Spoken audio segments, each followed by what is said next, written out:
Vigilantes en un tren. El final está cerca. La guerra nuclear es ya inminente. O quizás no. Y te apetece una tapita de pulpo. Bueno, pues de esto vamos a hablar hoy. Porque este es el último programa. El ya prometido y adelantado. El gran plan de Ozymandias. Pero antes, mea culpa, como siempre, voy a soltar un par de F de ratas, que ya que es el último programa, y después entraremos con la serie, como ya os hemos dicho, que no nos vamos a repetir. ¿O sí, Bárbara? Bueno, nos vamos a repetir un poquito cada semana. A partir del próximo lunes, recordar, lunes 21, tenemos ya Watchmen en HBO. Y el que no lo tenga, que lo contrate ya o lo... Y a partir del jueves... Ay, fomentando el... Vamos ahí. Ahí Va tu está. primo. El primo de Somoso. Vamos ahí. Pero bueno, que el jueves o el viernes de dicha semana tendréis, como no, el programita de análisis. Pero es que antes también vais a tener un programita de YouTube. Y si no sabéis de qué hablo, tenéis ya un pedazo de cuña publicitaria que ya está rulando por nuestras redes. Pero bueno, el mea culpa. Sí, yo, Agustín, he vuelto a meter la pata. El señor Manhattan y el señor Ozymandias hicieron algo deleznable que no dejamos lo suficientemente claro en el anterior programa.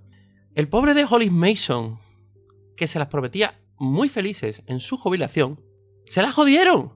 Se las jodieron estos dos. Porque ¿qué iba a hacer Alejandro en su jubilación Hollis Mason?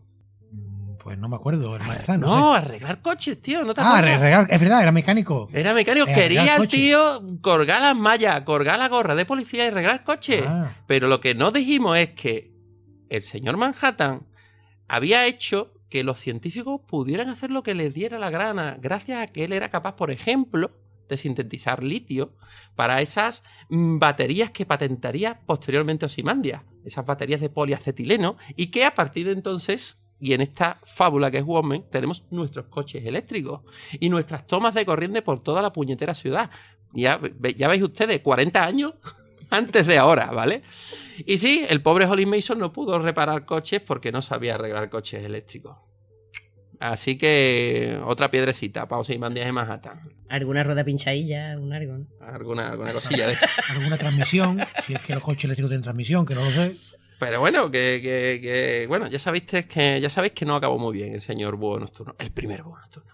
Pero bueno, también nos va a contar un poquito Ale algo que os prometimos al final del anterior programa y que al final nos dijimos que os prometimos que ya haríamos un programito un poquito más relevante más adelante durante la serie, que es cuando acabará la publicación de Reloj del Juicio Final aquí en España. Pero ¿de qué va un poco esto que tiene que ver con el final de Manhattan?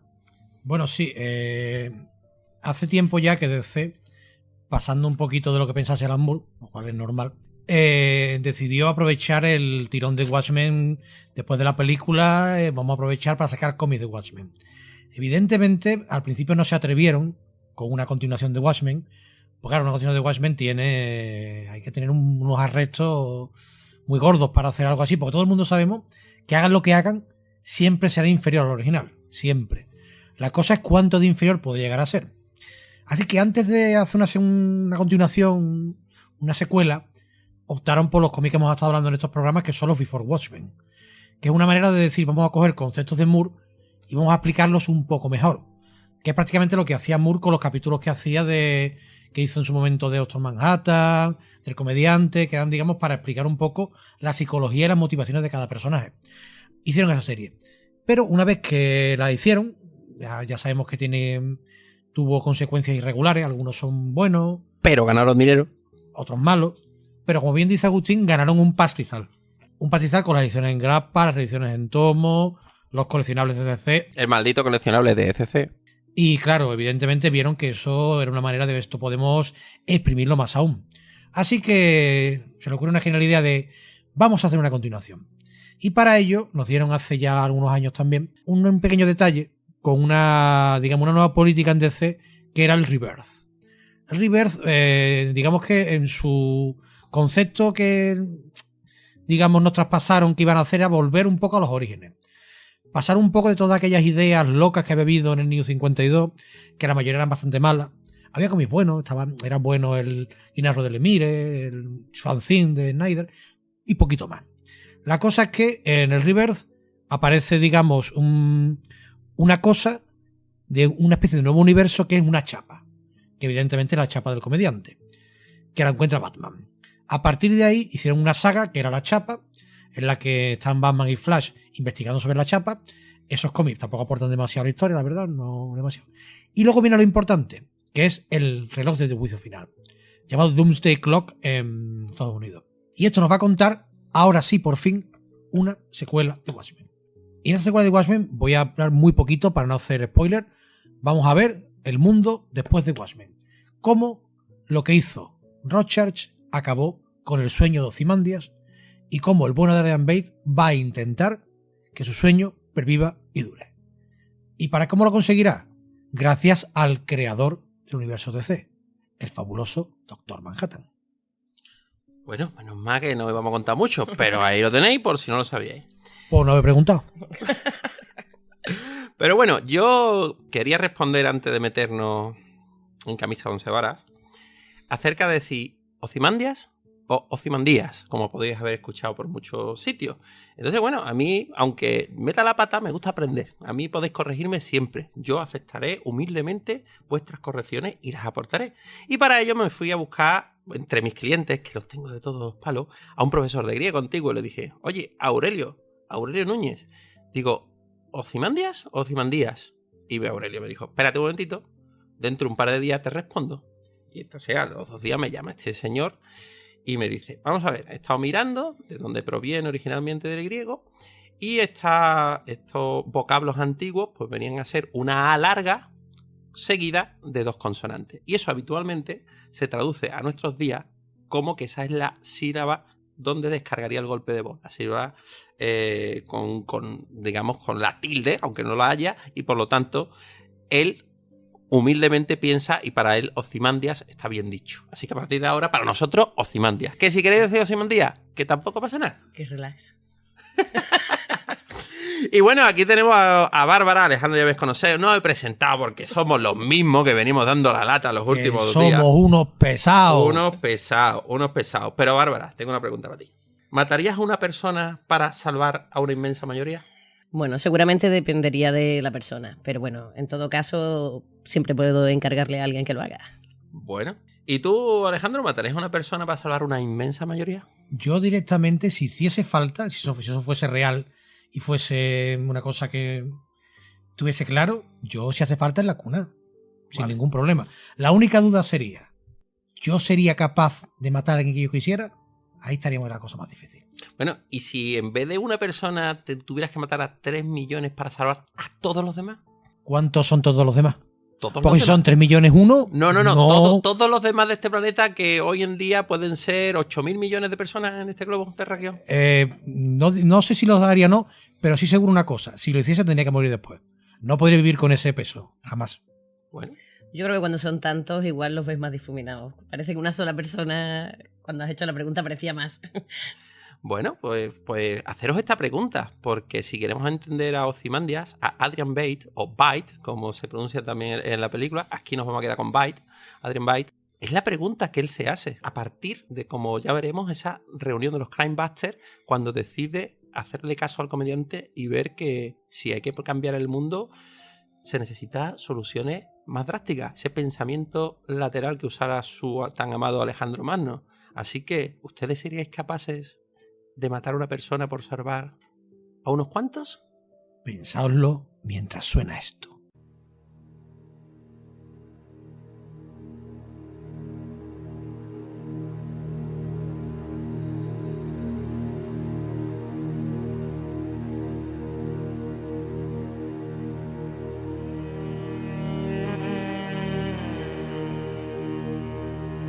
Conocí a un viajero de una tierra antigua que dijo: 2 enormes piernas pétreas, sin su tronco, se yerguen en el desierto.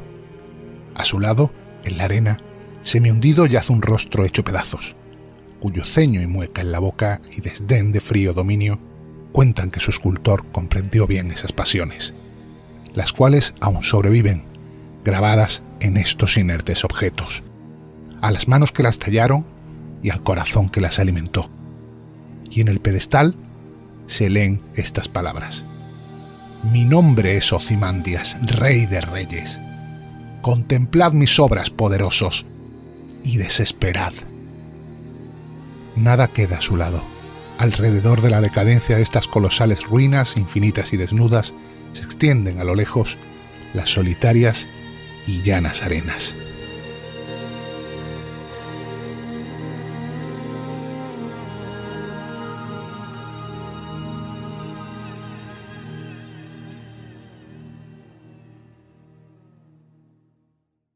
Edición limitada. Cómics, juegos de mesa, merchandising y mucho, mucho más.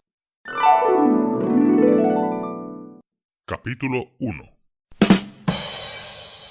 Bueno, pues la primera viñeta, Ale, la primera viñeta. Tú estabas loco por hablar de esa primera viñeta, ¿no? ¿Qué vemos en esa primera viñeta? Bueno, la primera no, en realidad es en la quinta, pero bueno. Joder, la No puñetera pasa quinta nada. viñeta. Bueno, Es que vale. la quinta viñeta, yo siempre una cosa que me encanta, es que aparece un camión morado con una pirámide.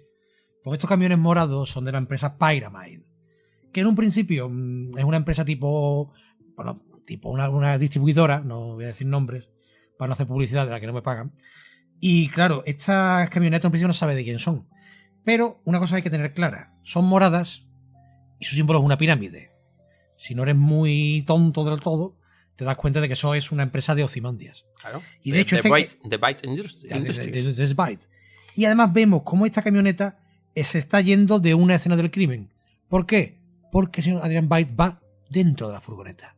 Él ha estado vigilando qué ha pasado, ha visto, y cuando dice que ha llegado la policía, directamente se ha ido. Sí, bueno, yo creo que es cuando has visto qué detectives van a llevar el caso para él poder monitorizarlo con todo su poder, pues Claro. dice, ya tengo la información suficiente para estar pendiente de este pequeño Claro. detalle y que no se De hecho, pierda nada. Fíjate qué punto Rorschach no es importante para él, que aparece un poco antes y le da igual que esté Rorschach ahí. Sí, pero yo creo que hasta ese momento él no sabía que esa cara es la de Rorschach, la verdad. Puede ser. No, para él no es relevante, no lo tiene en cuenta. Bueno, de todas maneras, aquí vais viendo que uno de los motivos, creo yo, para releer, o por lo menos para mí fue el primer motivo de releer Watchmen. La primera vez que yo creo que lo relees es porque no te esperas ese final. Hombre, muchos de ustedes, desgraciadamente, habréis visto la película primero y ya lees Watchmen sabiendo cuál es el giro. ¿Woman? ¿No me suena? ¿Woman? Aunque en la película yo creo que Ozymandias es el peor adaptado y el plan es lo que más sufre en ese recorte que necesita hacer Snyder para meter esa obra en 2 horas y pico. Entonces, bueno, desastradamente vamos a hacer aquí una pequeña pausa.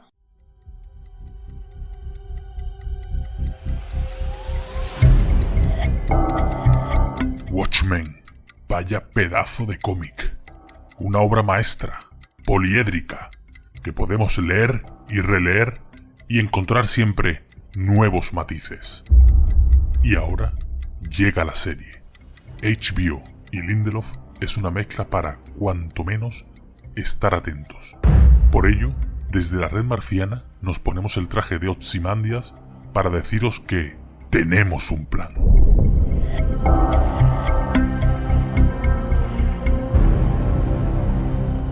Y os lo vamos a contar para que estéis preparados y para, ya puestos, crear un poco de hype.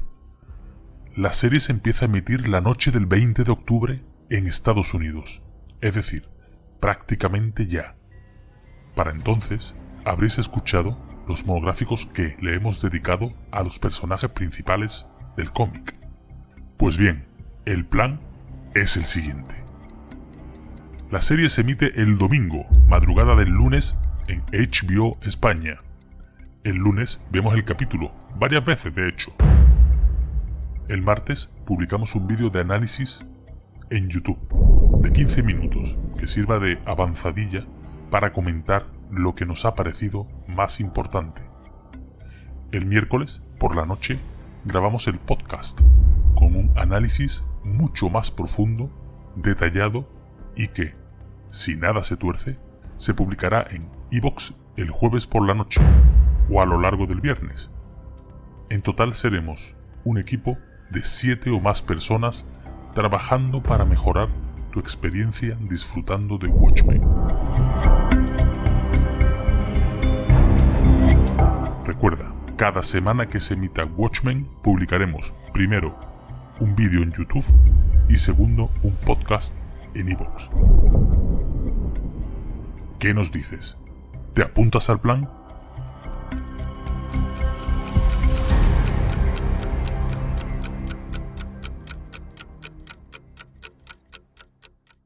Recopilando, vamos a daros todos los detallitos. No os vamos a hacer un mega resumen del plan, porque Ozymandias lo hace por nosotros en los episodios 11 y 12, pero sí vamos a intentar profundizar en cada uno de los detalles para que veáis que durante toda la obra, esa obra que creo yo es óbice leer por segunda vez nada más para entender cómo está ahí perenne, cómo la ominosa presencia del plan está desde la página 1, viñeta 5 ya ahí.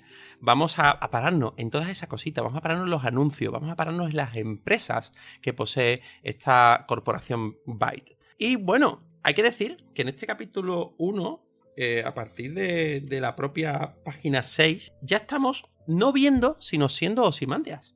Porque tenemos un plano subjetivo. Cuando esta pareja de detectives están intentando imaginar, ya la narración gráfica nos está diciendo cómo alguien está machacando impunemente al comediante. Ese alguien que ahora mismo es como si nosotros nos miráramos, como si nosotros lo personificáramos en primera persona, como un videojuego. Somos ya Ozymandias. Somos Ozymandias perpetrando un crimen muy personal. Un crimen que yo quiero aquí comentar a mis compañeros, por si bueno, están en desacuerdo conmigo, que yo creo que fuera parte de todo este gran plan que vamos a ir viendo hoy, yo creo que esta se la tenía guardada al comediante, porque recordemos que es el único que le soltó un par de sopapos y quedó un poco por encima de él, y que es el antagonista más directo en su manera de pensar. Uno de izquierda, el otro de derecha, uno con unos modales irreprochables, el otro un puto narcisista mujeriego. Y yo creo que esto es para mí un placer culpable. Pero hay que por aquí quien piensa diferente, ¿no? Bueno, sí y no. Primero, eso de que has dicho de izquierda y derecha, me parece a mí que aquí la política tiene muy poquito que ver en este caso. Pero bueno, lo importante. ¿Por qué mata Bate al comediante? Evidentemente porque el comediante ha averiguado el plan y se lo ha contado a Moloch. Y evidentemente Adrian está vigilando a Moloch, porque es parte de su plan. ¿Qué pasa? Que tarda unos días en perpetrar su plan, porque podía directamente haber ido rápidamente a buscarlo, matarlo, pero él se toma su tiempo. Y eso tiene su explicación. Tiene la explicación, y aquí os voy a comentar, yo muchas veces haré referencia a la vida de Alejandro Magno. Pero en vez de soltar toda la vida en media hora de yo dando la chapa, iré soltando detallitos pequeñitos en cada parte que salga en la historia que tenga que ver con Adrian Bate. En este caso tiene mucho que ver con una frase de Aristóteles, que Aristóteles fue el maestro de Alejandro cuando era en su infancia. Y una frase que después de que el tipo fuese a por un huevo de un águila y tal y cual, y le dijese el tipo, ha estado en peligro. Y le dice Alejandro, bueno, pero tengo el huevo, ¿no? Hay una frase que le dijo Aristóteles a Alejandro que se le quedó clavada, y es: quien solo sigue sus pasiones no actúa con juicio. Así que él siempre va a hacer las cosas con juicio. Pero evidentemente, en parte de la razón a Agustín. Él podía haber drogado al comediante y tirarlo por la ventana, pero le manda una manta de hostias porque se lo debía. Claro, porque yo aquí, antes de darle paso a Bárbara, lo que sí quería la reflexión es que el comediante, como ya hablamos en aquel segundo programa de Vigilantes, es el único que no solo descubre el plan, sino que entiende el plan y las consecuencias del mismo. Cosa que ya hemos visto que los demás personajes en mayor o menor medida son capaces de asimilar al final de la obra. Pero el comediante, sin ver el resultado, por cuidado, el resto de personajes aceptan el plan cuando ve que ha tenido el resultado que preveía Adrian Bate. Ozymandias dijo, va a pasar esto, y eso pasa pese a que ni tanto Dan Draper como Rochard, y digo Rochard con toda la de la ley, no se creían, primero, que lo hubiera perpetrado, y segundo, que fuera exitoso. Entonces, los demás personajes lo ven y lo tienen que asumir, pero el comediante vio que esa gran broma pesada iba a tener éxito. Y eso lo destrozó por dentro. Pero aún así, no se lo dijo a nadie. Pasan unos cuantos días y se lo dice a Moloch, que es irrelevante. Pero recordemos que este tío tenía contacto en la CIA y en otros estamentos, y no se lo comenta a nadie. Pero no tenía amigos. Sí, pero seguramente tampoco nadie lo creería. Bueno, también participó, ¿no? Como otro vigilante más, y ocultó el secreto, ¿no? Digamos. Lo que sí, que tal y como dice el cómic, alguien se la tenía guardada a este tipo. A mí sí me parece que hay una inquina aquí en Ozymandias importante hacia el comediante, porque además no tiene nada que ver con ninguna de sus otras acciones en todo el cómic. No es tan bruto, tan tosco, podría haber incluso mandado a alguien, pero aquí estamos entendiendo que es él mismo el que acaba con ello. Por lo tanto, yo sí creo que aquí hay un poquito de ganas. Ahí está el detalle. No se lo encarga un tercero. También el comediante no se lo puedes encargar a cualquiera. Quiero decir, no es un super ser, porque solo tenemos un super ser, pero es un tío, es el Punisher de este universo, es un tío en 1000 batallas. Yo creo que el propio asesino que él mismo se contrata tampoco hubiera podido con el comediante. Entonces, hay un poquito de ambas cosas, ¿no? Y un despiste inicial también, ¿no? Para despistarnos desde luego, esta agresividad no la vamos a ver en todo el resto. No, porque el resto de las acciones que veamos de Ozymandias, por muy raras que nos parezcan, todas tienen su explicación.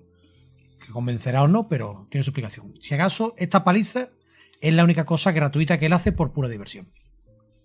Bueno, y es que vamos a empezar a ver, y aquí sí os digo que miréis en las esquinas, que miréis en los periódicos, en las portadas, que miréis en los anuncios, que hoy más que nunca nos vamos a parar en esos fondos de viñeta que tan detalladamente Alan Moore le pidiera a Gibbon que dibujara. Y es que vamos a ver, por ejemplo, publicidad. Y la publicidad tiene relevancia. Vamos a empezar a ver desde la página 13 en adelante diferentes anuncios, pero sobre todo dos que se van a repetir una y otra vez.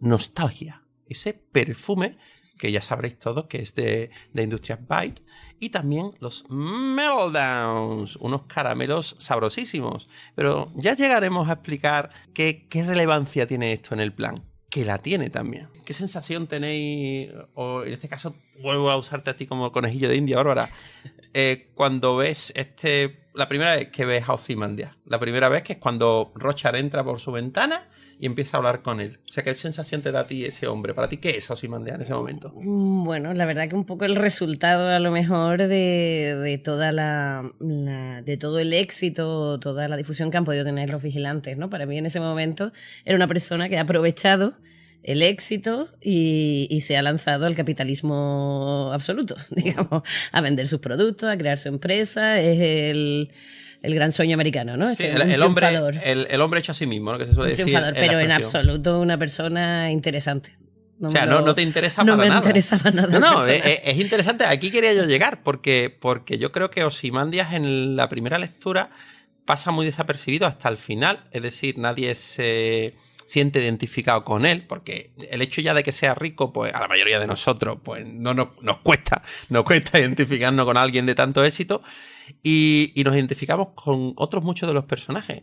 Pero para mí, en las relecturas, yo creo que es, yo creo que mi favorito, porque es el personaje más complejo cuando empiezas a entenderlo todo. Claro, además, una de las cosas aquí que tenemos en el primer encuentro entre Rochard y Ozymandias es que tienen una pequeña discusión, porque Rochard, a Ozymandias le parece un pijo insufrible y un exhibicionista. De hecho, le dice, está hablando del comediante, y dice Adrian Bate, el comediante es un nazi. Y él le dice a Rochard, nunca fundó una empresa para vender carteles promocionales, libros dietéticos y soldaditos de juguete basados en su figura. Nunca se prostituyó. Si eso le cometen un nazi, puede llamarme nazi a mí también. Y en ese momento, Ozymandias se queda pensando y hace, ¿qué significa esto? Acaba de sentenciar a muerte a Rochard. Correcto. A esa conclusión llego yo también. Es decir, este tío adora al comediante. Si el comediante fue un problema, este tío que acaba de descubrir el primer paso que he dado en cuestión de horas, porque recordemos que si nuestra hipótesis inicial de esa viñeta 5, Ozymandias estaba en ese camión, se ha ido aquí a su cúspide y a las horas aparece Rochard por su ventana, dice tú, pedazo de plan que he montado para Manhattan, pedazo de plan para el comediante, y el loco este lo ha descubierto en hora. Cuidadito. Sí, realmente que va tras la pista, sí que lo sabemos. En este momento, como me preguntabas tú antes, la primera vez que lo leí, ni de coña. No te lo juro, vamos, que, a ver, ya voy por la cuarta vez que me lo leo y nunca no se me hubiese ocurrido verlo. Incluso juega al despiste diciéndolo, para ver si no van a ser los rusos, que miente, ¿no? Vilmente, distrae. Pero sí, es cierto que ahí le ha caído la cadena perpetual. Y es Entonces, que sí, le ha caído la pena de muerte. La pena de muerte, sí. Bueno, pero vemos este recurso que ya hemos hablado mucho de él y es que es un recurso genial, que es que todos los personajes, cuando nos quieren transmitir ciertas emociones o sensaciones, Moore y Gibbon miran hacia una ventana, hacia el exterior, pero realmente nos están mirando a nosotros, nos están mirando rompiendo la cuarta pared. Manhattan lo hace, que ya lo hemos comentado cuando se sonríe, Ozymandias lo hace aquí, lo hace más adelante, e incluso el propio Rorschach te mira. Es decir, casi todos los personajes de la obra te miran, y te miran porque aun sin decir nada, ya te están diciendo algo, sobre todo cuando las has leído varias veces. Eso es magistral. Sí, los momentos clave en los que los personajes miran al espectador están diciendo, cuidado, esto es importante. Y a pesar de todo, casi ninguno se da cuenta al principio. Yo tampoco me di cuenta al principio. Para nada, o sea, me refiero a la primera que lo leí. Ahora ya luego con los años. Bueno, y yo tenía por aquí apuntada una frasecita que era la de el hombre más listo de la morgue. No sé si recordáis dónde se cita eso, refiriéndose a esta metáfora que vamos a escuchar una y otra vez acerca de la figura de Ozymandias, de la que se dicen, gracias a que él también tiene unos, ¿cómo se llama?, unos relaciones públicas cojonudos en su empresa, siempre se está dando bombo y platillo a su figura pública, ¿no?, su figura mediática.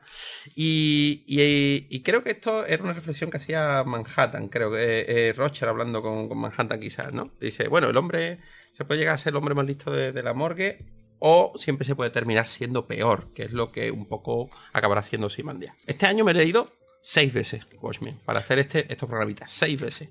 Y a lo largo de mi vida me lo he leído muchas más. Siempre os he hablado de mi número favorito, que es el 5, por toda la narrativa tan compleja que tiene. Pero en esta última lectura me he quedado con el primero. En el primer número presenta a todos y cada uno de los personajes y ya veis, como acabamos de dar este ejemplo, la riqueza de matices que hay en un solo número de 20 y pocas páginas. Tienes perfectamente dibujado a todos los personajes, tienes perfectamente adelantado ya el plan y tienes todo tipo de herramientas de significado oculto que más adelante se desarrolla. Es decir, es increíble este número 1. Yo lo pondría a la altura del 5 en cuanto a cómo abrir una obra y dejar todas las piezas perfectas para su desarrollo posterior. Y si quieres formar parte de nuestra comunidad, entra y participa en nuestro grupo de Telegram t.me/marcianos en un tren. Capítulo 2.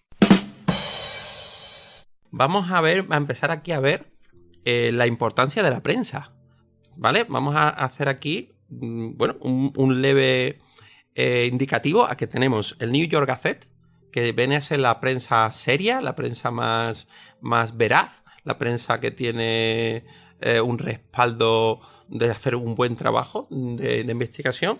Después tenemos por el otro lado a esta revista que es el Nova Press, que poco a poco veremos que está controlada por Ozymandias. Posteriormente destacaremos el momento en que la obra, en que esto queda patente, y que sí tiene unas connotaciones más de izquierda, ¿vale? Y después tenemos el New Frontiersman, que es un panfleto de carácter amarillista totalmente derechista, que aunque parece el menos veraz de todo, es el que más se acerca a la verdad durante toda la obra, aunque finalmente siempre saca las conclusiones más desacertadas, aunque vaya por un camino de investigación más o menos acertado. ¿Tú le echaste mucha cuenta a la prensa cuando empezaste a ver? Bueno, sobre todo en el kiosco, ¿no? Que sí que es verdad que te ves diversos personajes de carácter muy distinto solicitando uno u otro, ¿no? No sé si recuerdo que era la taxista y, bueno, y el propio Rorschach, ¿no? Que también va por el Frontier, creo que es por el que él busca. Y sí, pero no, la verdad que sí interesante, sobre todo por las visiones que te van dando de lo que es la guerra, sobre todo la Guerra Fría, pero no me había parado tantísimo en esos detalles. Ni yo tampoco. Vamos, había la inclinación que podían tener uno y otro sí por las discusiones en, en el kiosco. Os cito, por ejemplo, algunos de los titulares que ya salen en el capítulo 2. El Doctor Manhattan es un arma imperialista de los rusos, dice el New Frontiersman. O sea, que encierran ya muchas reflexiones bien o mal apuntadas, ¿no? Este capítulo 2 es donde vamos a tener todos estos flashbacks y donde vamos a ver por primera vez el detonante, el gran detonante de lo que al final viene a ser el inicio de este plan, que es esta reunión de los Crime Busters, como este punto de vista tan agudo que tiene el comediante les hace ver a todos, o por lo menos les hace ver a Adrian Veidt, que es fútil el vestirse con los pijamas por fuera y salir a combatir solamente los síntomas de los problemas, y que, bueno, dentro de 30 años los misiles van a volar como escarabajos y se va pegando un portazo diciendo nos vemos en los tebeos. Aquí estáis totalmente de acuerdo que es lo que hace cambiar a Ozymandias, ¿no? Claro, Ozymandias tiene una cosa clara y es que él ha descubierto que pelear con mafiosos, pelear con ladrones o con villanos, supervillanos incluso, no sirve de nada. Porque esa gente a poco tiempo le va a salir otra vez a la calle y a fin de cuentas él solo, aunque los mataran, si quisiera matarlo, en plan Punisher, tampoco podría con todos. Así que en ese momento cuando él ve que la solución es conseguir lo que consiguió su admirado Alejandro, que es la paz mundial. Y la paz mundial solo se consigue de una manera, y es acabando con todas las guerras. En el caso de Alejandro, con la excusa de vengarse de la afrenta persa a los territorios griegos, consiguió pacificar todo el mundo, conquistado toda Babilonia, toda Persia, Egipto. No le interesó demasiado ni Italia ni España, esa zona tampoco daba muchos problemas. Y evidentemente Adrian Veidt no tiene ningún interés en conquistar de manera militar, tampoco tiene posibilidades. Así que él piensa, ¿cómo logro yo que la gente deje de pelearse? Consigue la paz mundial uniendo a todo el mundo en una causa. Yo la verdad que ahora en la última relectura que he hecho, ya fijándome concretamente en Ozymandias, hay dos momentos en los que yo creo que ya es un clic absoluto, ¿no? Que cuando Nelson está diciendo alguien tiene que hacerlo, nos dais cuenta, alguien tiene que salvar el mundo. En ese momento, que sí que lo tenemos a él en un primer plano, sí que en esta última lectura he dicho, estaba aquí. No, es que está aquí. O sea, está aquí, ¿no? En el momento que estáis buscando esto, prácticamente en casi cada número hay una metáfora de la destrucción que viene de la mano de un personaje, de un texto que se encabalga de una viñeta a otra, de la reflexión del pirata. O sea, es que es una presencia. En el momento que conocéis el plan, después de una primera lectura, en todas las lecturas posteriores vais a ver que está constantemente ahí y te lo está diciendo en cada capítulo. Prácticamente en cada capítulo. Aquí la siguiente es que las transiciones, la verdad que son de lo mejorcito. Vamos, a mí por lo menos de las cosas que más me gusta. Inmediatamente en esa misma está en el entierro del comediante y ya está el cura allí, ¿no? Líbranos de los amargos dolores de la muerte eterna. Él está todo el tiempo dándole vueltas a esa idea y después de ese desastre de reunión, porque es un poquito desastre de reunión, decía, ¿dónde voy yo con estos prendas a salvar el mundo, ¿no? Claro, y aquí vamos a ver esta magistralidad de flash fast, flash forward, como lo que hemos explicado antes, el detonante de que el comediante muera es esta visita que hace a Moloch. Él empieza hablando con Moloch, encontré tu nombre en una lista junto al de Jenny Slater. Eso no acaba de entenderlo, pero sí entiende otras muchas más cosas del plan. Y lo que no sabe es que, como parte del plan que es Moloch con respecto a quitar de la Tierra a Manhattan, tiene pinchado el apartamento, tiene escucha. Esto va a hacer que asesine al comediante y esto va a hacer que después, más adelante en la obra, pueda atrapar y montar una trampa a Rorschach. Vamos a ver que incluso las empresas farmacéuticas que le pasan las medicaciones contra el cáncer a Jenny Slater y al propio Moloch forman parte, como no, otra vez de Industrial By. Lo tiene todo. Lo tiene todo. Pero bueno, pero ¿qué es lo que había visto el comediante concretamente? O sea, vio una isla. Una isla llena de gente haciendo cosas. Haciendo cosas extrañas. Claro, él pensó que era una isla que a lo mejor los sandinistas podían estar dando problemas. Él pensó en los problemas actuales de los posibles enemigos de la patria América, claro, pero se encontró con otra cosa. Y es más, es curioso porque tampoco sabemos lo que vio exactamente, porque si miramos más adelante en el plan, lo que piensan toda la gente ahí trabajando es que están rodando una película. Claro. O sea, que incluso él tuvo que ver algo más de lo que vieron la propia gente que estaba implicada en eso. Simplemente era mucho más inteligente y él era capaz de sumar porque era un tío que había estado metido en todo tipo de operaciones negras. Entonces, alguien oculta a toda esta gente. Él cuando llega allí y ve a esa gente se cree que está contratada. Entonces esa gente cree que tiene un pedazo de sueldazo por venirse aquí a hacer un trabajo concreto, pero sin embargo él, si de algo le sonaban esos nombres, que eran gente que habían desaparecido, como ya veremos más adelante. Entonces él dice, esta gente desaparecida está aquí junta, y empieza a atar cabos. Y a lo mejor encuentra y ve ese calamar gigante. Pues ese calamar está allí. Claro, y entonces el tío dice, joder, hijo de puta, vaya broma pesada. Sí, es más, es posible incluso que entrase en algún departamento en el que hubiese papeles que explicasen parte del plan.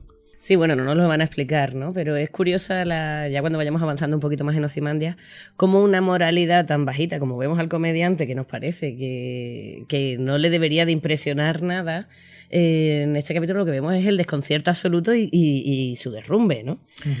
Porque al final, todo el rato en esta hora nos vamos a ver ante un dilema moral, sobre todo al final, que es cuando nos enteramos. Vale. Pero bueno, una vez que la relees una y otra vez, para mí realmente es que el dilema moral es tan grande que ni siquiera es capaz de llegar a superarlo. Claro, espérate, fíjate tú, esto tiene eco con la pregunta que os he hecho al principio. Para el comediante, cuando yo te hice la pregunta de ¿matarías a una persona para salvar a una mayoría? El comediante a eso es capaz de decir sí y lo hace continuamente. O sea, a ese nivel él está contento y es capaz, es un asesino nato. Pues eres una preñada. Pero cuando pasas a la segunda pregunta, que estamos hablando de niveles, de niveles muy diferentes, el decirle, ¿serías capaz de pulsar un botón y matar a 3 millones de personas? Y pese a que conocemos un comediante totalmente narcisista capaz de matar, no es capaz. Aquí nos dice que el comediante no es capaz de matar a 3 millones. Eso se le escapa, eso lo revienta por dentro. Eso, y que además esa muerte de 3 millones de personas haría cambiar el mundo, y como dijimos en un momento, él sería completamente innecesario en ese nuevo mundo. Bueno, yo aquí tengo un apuntito más antes de cerrar, otra vez yéndonos a este teatro de burlesque mientras Rochard pasea por la página 63, y tenéis aquí, esta noche Enola Gay y los Little Boys. Y recordemos que Little Boy es como se llamaba la bomba nuclear que llevaba el Enola Gay y que cayó sobre Hiroshima, ¿vale? Que después volveremos a eso en un capítulo posterior. Y bueno, compañeros, ¿algo más acerca de este capítulo que cierra aquí con Rochard? Creo que tenemos aquí ya bastante. Capítulo 3.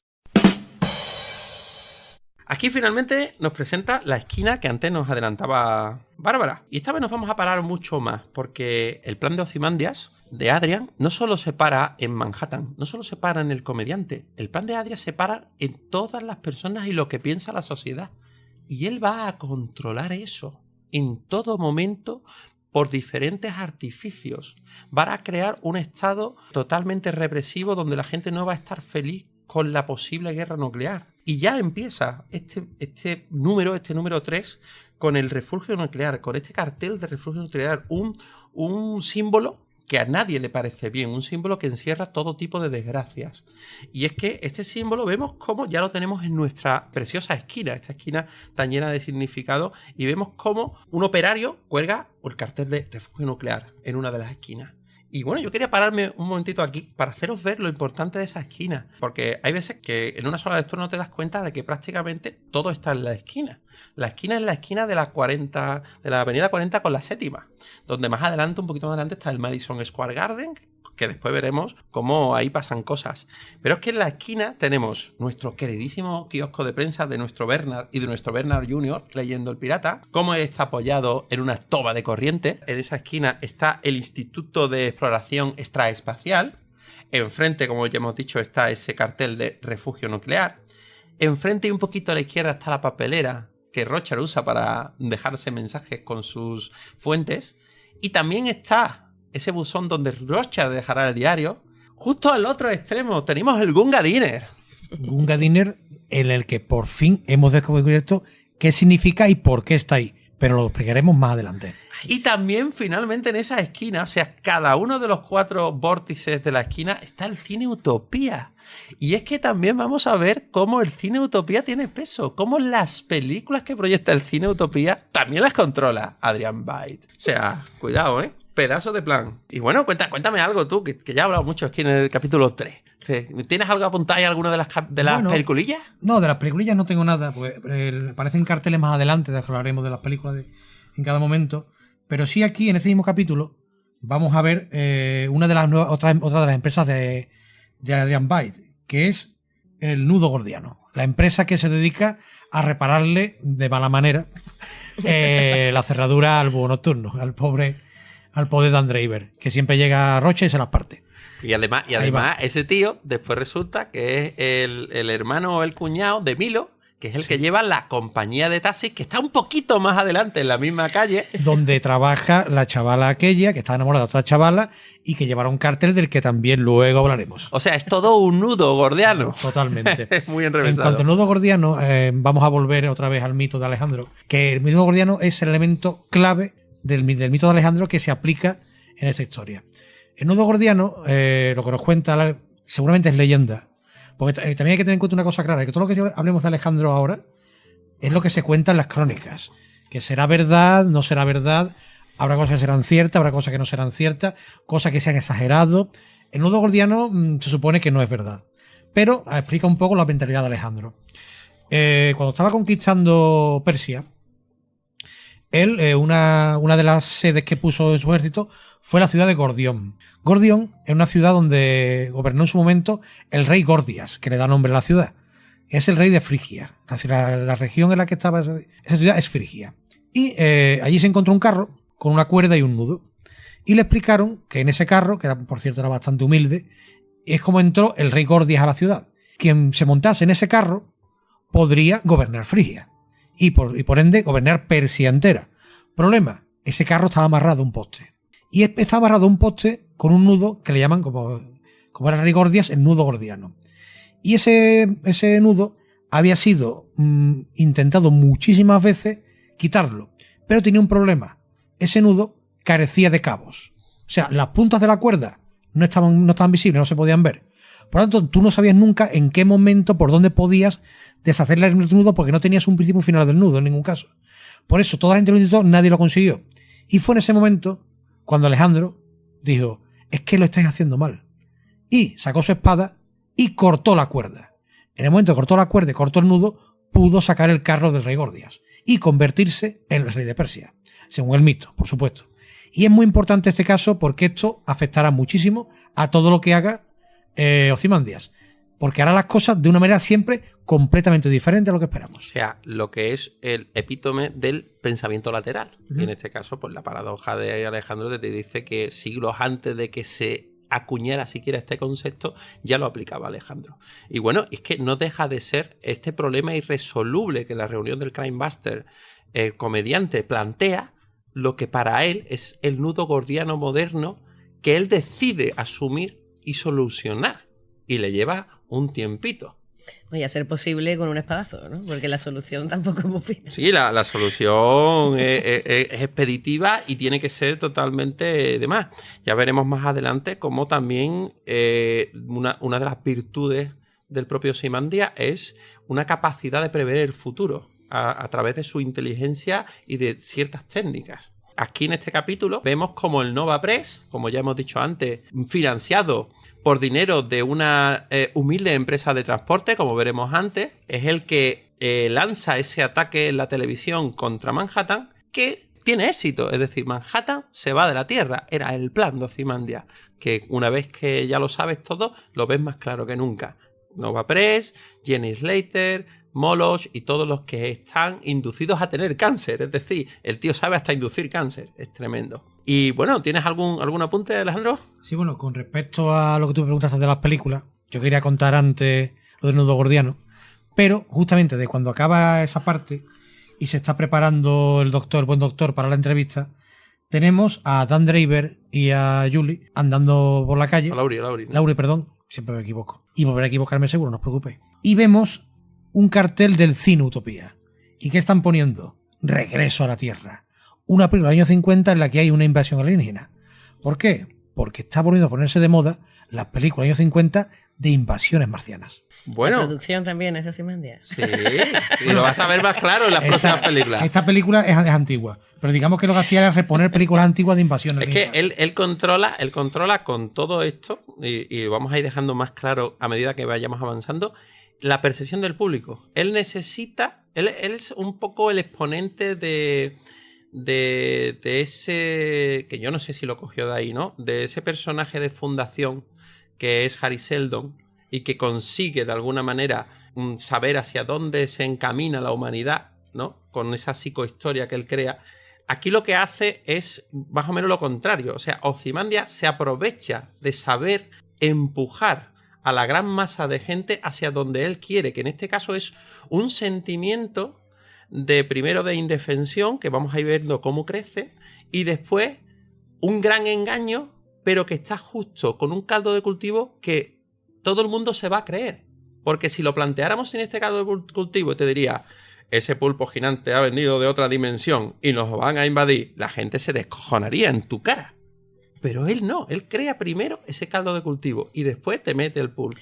No, es la mejor manera de mentir, ¿no? Y soltando pequeñas miguitas que vayan por lo menos orientando hacia dónde va a ir tu pensamiento. Claro, si tú le estás poniendo antes esas películas y esa moda, eso hace creíble después lo que tú vas a hacer. Porque además, como bien dijo, creo que lo dice incluso aquí en el cómic, se dice, es lo que hicieron los nazis. Repetir 1000 veces una mentira la hace verdad. Claro. Él condiciona de esa manera a la gente hacia eso que va a pasar para decir, estos vienen de otra dimensión o de otro planeta a matarnos, tenemos que unirnos contra ellos. Fíjate, por ejemplo, una moda que ya está en sus años postrimeros, como ha sido la moda zombie con la que abrió todo este siglo. ¿Quién hoy en día no sabe cuáles son las debilidades del zombie o cómo matar a un zombie? Pues de alguna manera esto es lo que intentaba con esas películas donde venían a invadirnos de fuera Ozymandias a través del cine utopía. Capítulo 4. El capítulo 4 a priori parecería que no tiene mucho que aportar acerca de Ozymandias porque realmente es el capítulo de Manhattan. Pero claro, sí aporta porque Manhattan te da su opinión de todos los demás vigilantes y si hay alguien que le llama poderosamente la atención al propio Manhattan, que como ya hemos dejado claro es Dios, es Ozymandias, es el único que de alguna manera él tiene en cuenta. Sí, porque además dice que cuando él empieza a relacionarse con ellos como vigilante en una de las fiestas, lo que le llama la atención es que sea precisamente Ozymandias el único que se interesa por él, ¿no? Y por su forma de, pues supongo que tendrá además un interés más intelectual ya que únicamente como vigilante de saber de dónde viene ese hombre azul. Claro, y además que no se siente amedrentado como cualquiera de los otros. No. Porque yo creo que la gente no se acercaría a Ozymandias porque no sabría cómo enfrentarse a ese hombre. Creía que decías al revés, a Manhattan. No, a Manhattan, perdón. O sea, la gente Ozymandias es lo suficiente. Es repelentillo, pero... Pero no, me refiero yo a que Ozymandias tiene lo suficiente confianza en sí mismo para afrontar una relación con cualquier persona. Pero los demás, pues, no sé, es como si tú te cruzas con Michael Jordan por la calle y tener los arrestos suficientes para acercarte a decir, hombre, Michael, dame un autógrafo. Para lo mejor no todo el mundo es capaz, y en ese momento sus guardaespaldas te echan al suelo. Sí, y te patean. Porque, por ejemplo, ¿pensáis que este es el único plan que había contra Manhattan? Aunque luego ocurran más cosas. Tiene dos. Tiene otro plan que fracasa. O sea, este plan tiene éxito y es el segundo plan que supuestamente era el que no quiere usar porque de alguna manera Manhattan le importa, quizás desde un punto de vista intelectual, como tú bien has dicho. Y el segundo plan que él tenía creía que podía destruir a Manhattan, lo cual después se demuestra que es totalmente incierto. Aún así, esa destrucción de Manhattan tiene también, aunque no lo parezca, paralelismos con Alejandro. Y para eso, en este mismo capítulo, vemos cómo el doctor va a la Antártida a ver la base de Adrian Byte. Y allí conocen a Bubastis, que es ese enorme gato genéticamente modificado que tiene Adrian Byte y que suponemos que ha sido clonado al menos 15 veces. Porque si no hubiera durado este gato muchísimos años. Claro, ¿por qué es importante Bubastis?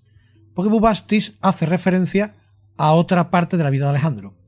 Alejandro, una de las primeras proezas que hizo en su niñez, juventud, ahí está la cosa más o menos, fue dominar a Bucéfalo, domarlo. Bucéfalo era un caballo de batalla que traía por la calle de la amargura al ejército griego, macedonio, porque no había dios que lo pudiera domar. El tipo, si subían en soldados, acababa tirándolos, era un caballo muy asustadizo, salía corriendo. Alejandro fue el primero que se acercó a él, lo acarició, le habló y notó, esto evidentemente será parte del mito, notó que el caballo tenía miedo de su propia sombra. Por eso siempre que lo ponían por el sol por detrás, el caballo se volvía furioso. porque se asusta de su propia sombra. Probablemente esto sea más mito que otra cosa. Lo curioso de Bucéfalo es que acompañó a Alejandro en todas sus batallas. Bueno, en casi todas. Porque de hecho, en una de las últimas batallas de Alejandro, Bucéfalo murió. Y eso indujo a Alejandro a una profunda depresión. ¿Qué ha hecho Adrian Bide conociendo la historia? No se ha cogido un caballo, ha cogido un gato. Y lo ha llamado Bubastis. Tiene su explicación. Bucéfalo significa cabeza de buey, porque era un caballo terco y fuerte. Tenemos a Bubastis, que en este caso nos fijamos en la palabra Bastis. Bastis es la diosa egipcia con cabeza de gato. Por esto ese es el Bubastis, no el Bucéfalo. Y el Bubastis tiene una muerte épica como tuvo Bucéfalo en la última gran batalla de Adrian Bide, que es muriendo junto a Manhattan en su segunda muerte. Y bueno, aquí hay algo más encerrado. Otra vez vemos cómo otras de las piezas del plan encajan.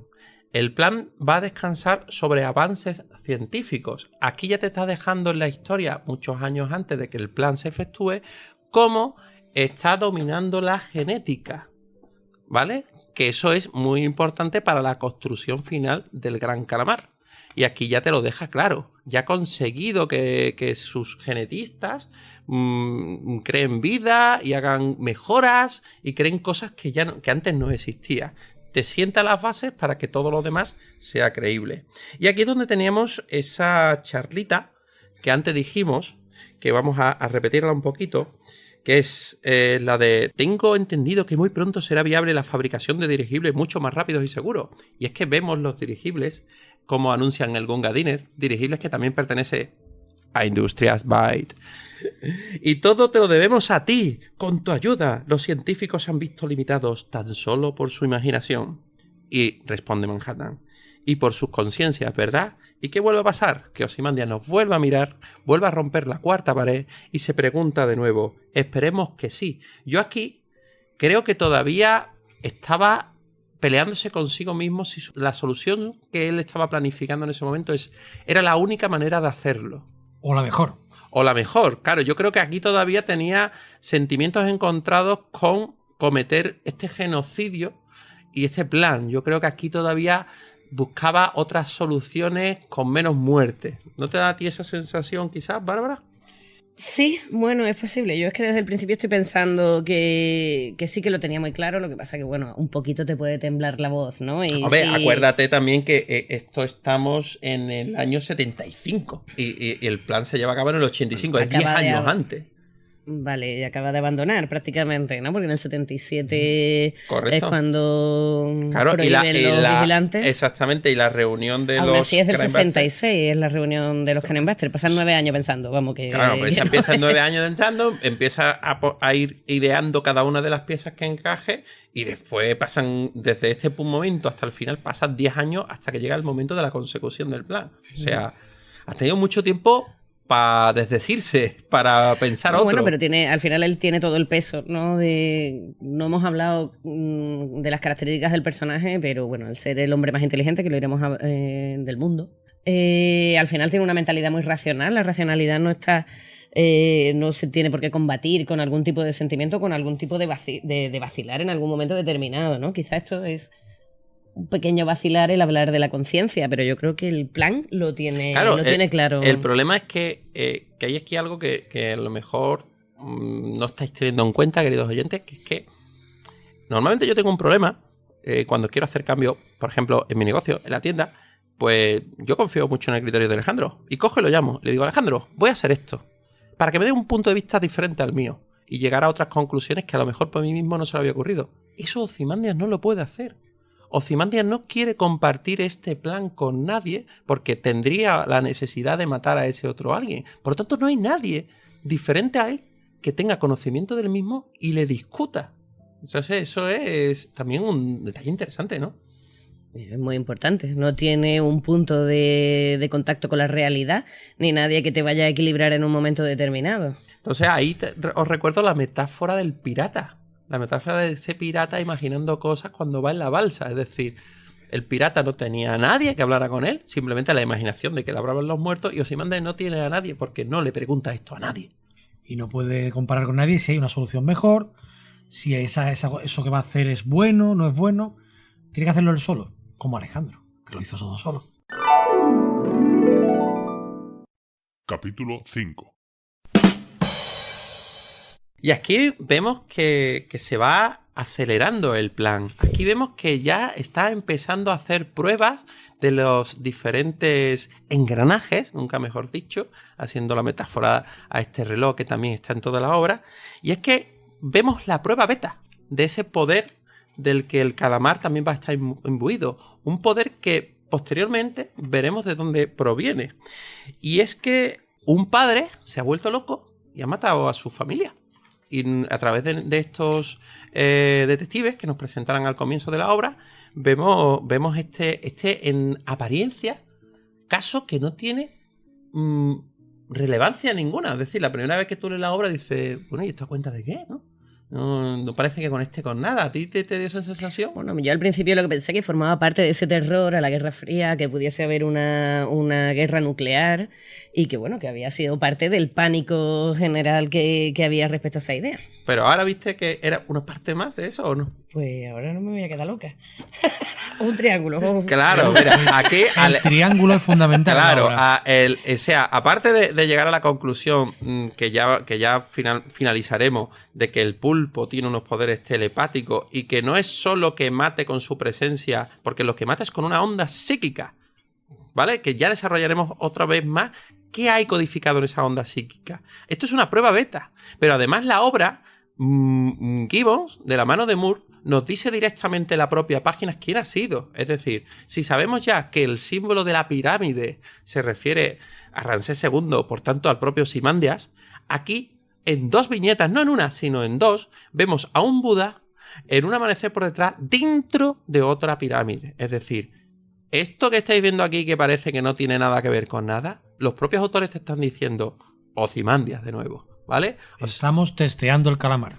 Ahí está. O sea, siempre que veáis un triángulo, tenéis que tener cuenta de Industrias Pyramid, Industrias By, por lo tanto, Ozymandias. Sospechad con los triángulos. No, yo a ver si a la quinta o la sexta vez que me lo lea ya lo voy pillando. Que nosotros... No, sí, me encanta. Que tú vas por la cuarta. Nosotros lo hemos leído 20 y tantas veces. Pero vamos, no se me había ocurrido ver Buda. Para que veas. Pues bueno, vemos que en este capítulo 5 la guerra se va acelerando en su justa medida porque ya desapareció Manhattan de la ecuación. La Guerra Fría, que es este caldo de cultivo que la Guerra Fría no la ha creado Ozymandias, ¿eh? Cuidado, no os vayáis por ahí. Todo lo contrario, él quiere acabar con ella. Exactamente. O sea, la solución de Ozymandias es porque esa Guerra Fría va a llevar a la destrucción nuclear de la humanidad, ¿vale? Pero él sí potencia que comience la escalada, ese acercamiento, ese concepto del reloj del juicio final que tantas veces hemos contado. Y es que él necesita que la gente piense que eso es un fin creíble, que podemos morir todos en un desastre nuclear. Y es que os recuerdo que eso es historia pura. La Guerra Fría ha existido. Que desde que se detonara en Hiroshima y Nagasaki esas bombas, todas las naciones que querían de alguna manera tener su voz y voto en el panorama mundial empezaron a investigar para tener sus propias armas nucleares. Y que ya en estos años 80, unos 30 y muchos años después de la creación, muchas naciones tenían armas nucleares. Y hoy en nuestros días hay naciones con religiones extremistas que tienen armas nucleares. Es decir, no estamos mucho más seguros que en esta fábula de entonces. Es decir, hoy en día hay... bueno, creo que cuando se habló del desarme después de ese final de la Guerra Fría, tenía 11.000 cabezas nucleares Norteamérica y Rusia declaró que tenía unas 3.000 menos. O sea, 8.000 cabezas nucleares. Estamos hablando de los 80. Y hoy hay muchas otras naciones que tienen. Y además, con la caída de la Unión Soviética, muchas de esas cabezas misteriosamente desaparecieron. Claro, y fueron vendidas a otras naciones. Y ya en aquel entonces hubo a finales de los 80, hubo un experto, no recuerdo el nombre, no lo he apuntado en mis notas, que dijo que solo eran necesarias 100 cabezas nucleares de la potencia de las de Hiroshima y Nagasaki, que no recuerdo si eran 20 kilotones. Las modernas cabezas nucleares tienen 10 veces más esa Y potencia. las de hidrógeno mucho más todavía. O sea, es absurdo lo cerca que seguimos estando de ese fin. Y recordemos, el plan de Ozymandias quiere que esto no pase. Por eso Ozymandias hace lo que hace. No perdáis de vista que la Guerra Fría es el detonante, gracias a que el comediante se lo deja muy claro, de que Ozymandias tome la decisión que toma. También en este capítulo, una de las cosas que vamos a ver es el intento de asesinato de Ozymandias. Que como sabemos ya, es un asesinato fingido. El tipo contrata a una persona para que lo mate. Bueno, de hecho lo contrata para que lo mate de verdad. Lo que pasa es que evidentemente el tipo falla porque es un matón de estos pagado y Claro, pero Ozymandias sabía que si le dispara, él paraba la bala. O al menos eso imaginaba. Claro, yo Pero, aquí tengo la sí, hipótesis sí. contraria a la tuya. Adelante. Bueno, sí, pero yo no me quiero parar en esa parte. Me quiero parar en unas palabras anteriores de la mujer con la que está hablando, que son fundamentales para entender también un poco el plan de Ozymandias. Y dice ella, hablando sobre lo que ha pasado con el asesinato que hemos comentado antes, provocado, de un tipo que ha matado a toda su familia. Dice ella, bueno, no sé, creo que la decoración que hay por aquí, que se refiere a Industrial Byte, también influye. Todos esos motivos egipcios son muy morbosos, obsesionados con la muerte. Y responde Byte, la muerte no era algo morboso para los antiguos egipcios. Lo veían como el principio de un viaje de descubrimiento espiritual. ¿No te parece una idea reconfortante? Para Byte, la muerte no es algo trágico. La muerte es un camino, igual que para los egipcios. Para los egipcios era el paso, el camino hacia un más allá mucho mejor. No un cielo, de otra manera diferente. Entonces, Adrian Byte considera que todas las muertes, esto choca un poquito quizá con la mentalidad absolutamente racionalista, pero parece que él esto quizá esa es su manera de justificar lo que va a hacer después. Que la muerte es un paso, es un camino. Después hay una vida mejor y toda esa gente que le va a matar después, por su mentalidad egipcia, antigua, va a tener una vida mucho mejor en un paraíso. Quizás esto es una manera de justificarse las mismas, no lo sabemos porque tampoco queda muy claro si tiene religiosidad, si no la tiene, aunque sobre los dioses y Adrian Byte hablaremos después. Claro, lo que pasa es que yo creo, o por lo menos quiero creer de alguna manera, que él deja este plan como una posibilidad de pararse a sí mismo. Porque como tú bien has dicho, ha contratado a un tercero para que ese tercero contrate a un asesino para que lo ataque. Él no sabe en qué momento lo van a atacar. Él, yo creo que se guarda la posibilidad de que alguien lo detenga.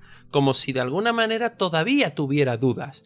Y yo creo, para mí, por mi manera de ver, este es mi punto de vista, el de Agustín, que cuando él triunfa sobre ese asesino, su determinación, porque para mí el dibujo de equipo cambia. La cara de Ozymandias se vuelve como más dura, como más firme. Cuando antes tenía una cara un poco contemplativa, como que estaba pensando en algo. Y a partir de ahí dice, no he podido pararme a mí mismo, ya no voy a dudar más. Vamos para adelante. Y sobre todo, si eso es cierto, la postura que coge sentado es de resignación. Esto ya no se puede parar.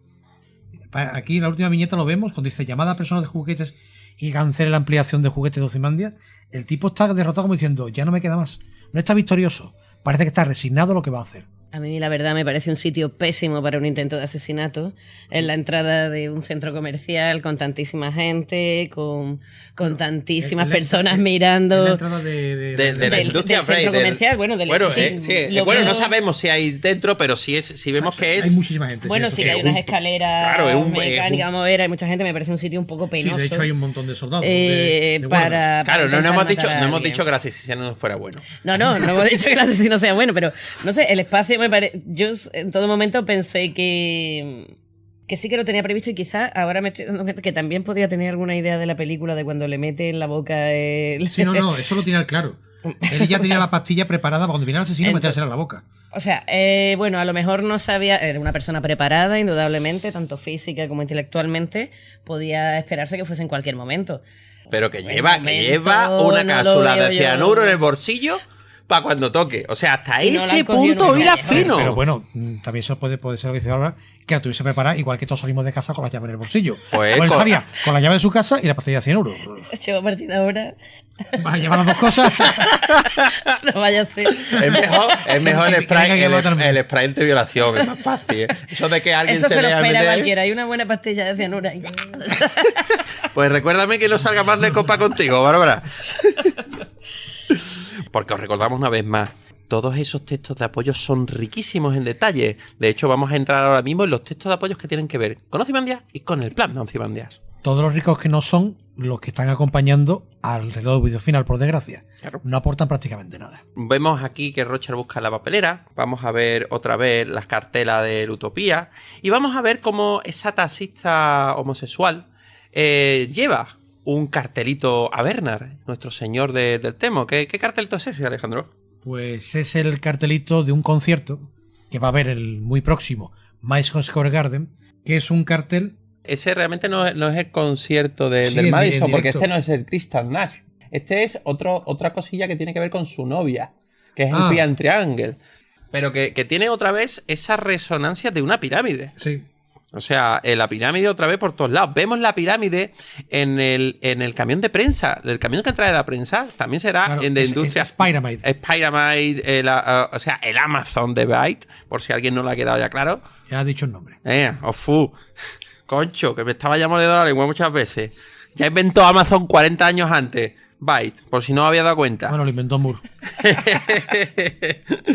Vemos Pero- como Rochard en segundo plano, en estas páginas que tú citas, recoge algo de la papelera. O sea, que ahí recoge la nota que falsamente alguien ha dejado en esa papelera para meterlo en la boca del lobo. Veamos aquí el cartel del nuevo Cine Utopía. No. En este no vemos todavía la película. La vida futura, otra película también de esto. Y vemos los dirigibles.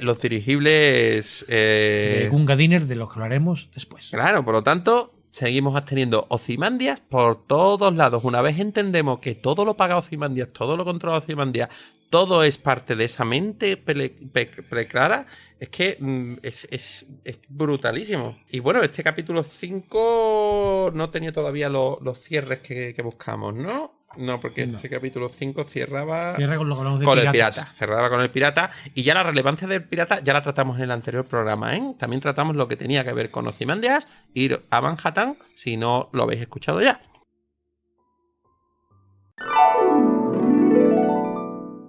Capítulo 6. Y bueno, aquí pasamos por el único capítulo que realmente, de los dos capítulos, que no aporta nada al personaje, porque es el capítulo 6, es plenamente para nuestro querido Rochard. Y ahí Rochard, pues no, como no le gusta mucho Ozymandias, pues no lo mienta. Y si lo mienta, no lo mienta de una manera interesante, lo mienta. O es lo que pensaba Rochard. Que no tiene pelota, así que tal y cual. Eso no se lo dijo a la cara nunca. Nunca se Jamás. atrevió.